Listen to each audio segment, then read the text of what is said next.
Hello everyone, I am Faustey, Frosty, and welcome to the podcast known as Honestly, where I describe my honest feelings on things. What is life? How are things going? Why am I here? And such.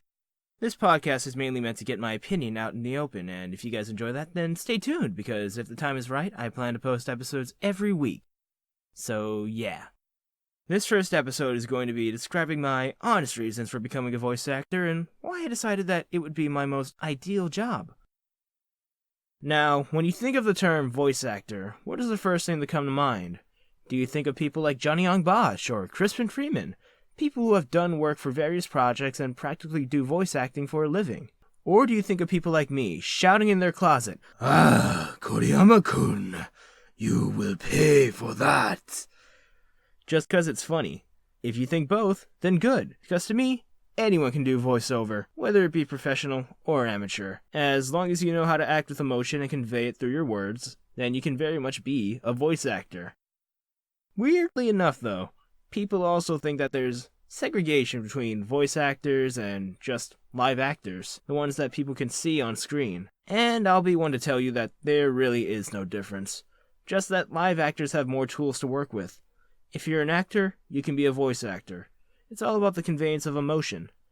I'm not exactly the professional on this spectrum, but if you want even more information on how voice acting works and, well, just acting in general, I highly suggest checking out Crispin Freeman's Voice Acting Mastery podcast. It delves deep into how the job works and more. And no, I'm not being paid to advertise that at all. When I was little, I was a really confused kid. I was always really excited. I was trying to come up with stuff that I wanted to do later on in my life. I wanted to be the smartest man on earth, but that didn't come true at all. And one day when I was having one of my idea phases, I walked up to my mom and was like, "Mom, I want to be an actress." And then she looked at me and was like, "Don't you mean actor?" And I was like, "Yeah." Because at the time I was really into movies and I liked watching people like Ewan McGregor. You know, Star Wars Episode 3, that was my jam, okay? That was my favorite movie ever. So I really wanted to be like Obi-Wan. I wanted to be like Anakin. I wanted to be like all of those characters. And the thing is, I didn't follow up on that ambition until high school. But yeah, at the time, my family wasn't doing financially well. We were pretty stuck until around my sophomore year of high school, where my parents managed to get enough money for me to attend private school and for us to own our own house.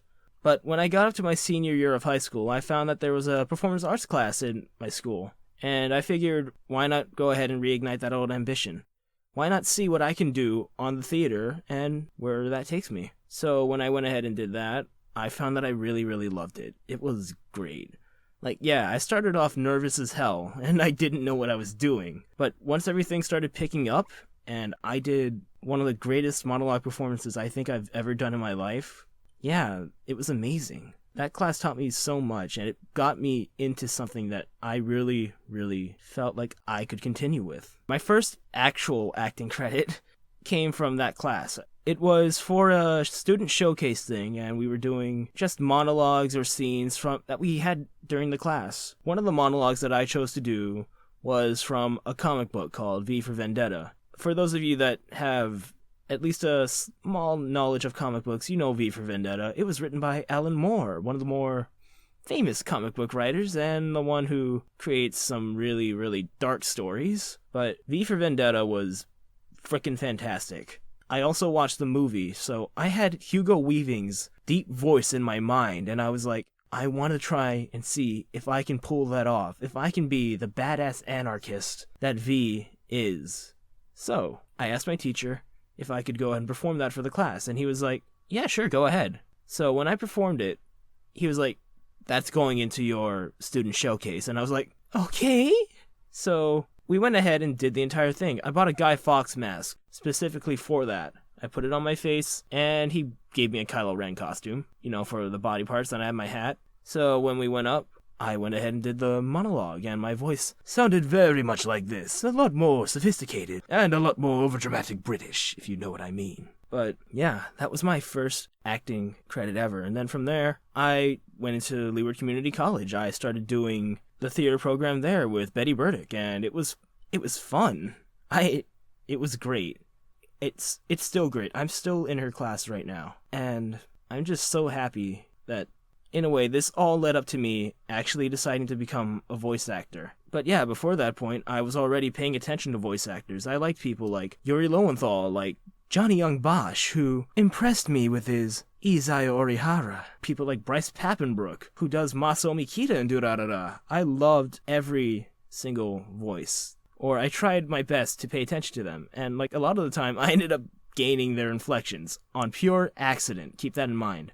If you listen to me closely, you can hear a bit of Quentin Flynn and other stuff. And really, the entire reason why I want to be a voice actor is to see if I could go ahead and influence other people like the voice actors I know did to me. I want to see if I could pull off the same magic that they did. To see if, I could be part of another person's childhood, and that could lead them to take up the torch and maybe join me on my journey to become a voice actor. And honestly, that's all I could really ask for. Like, I know, it's not exactly the most overdramatic voice acting thing ever. Most people become voice actors because, hey, money. But I want to see what I can do in a field that I really, really love. And I hope that you guys will enjoy the content that I put out and, well, hopefully just watch me grow. Anyway, thank you for your time, and I hope you guys have a wonderful day.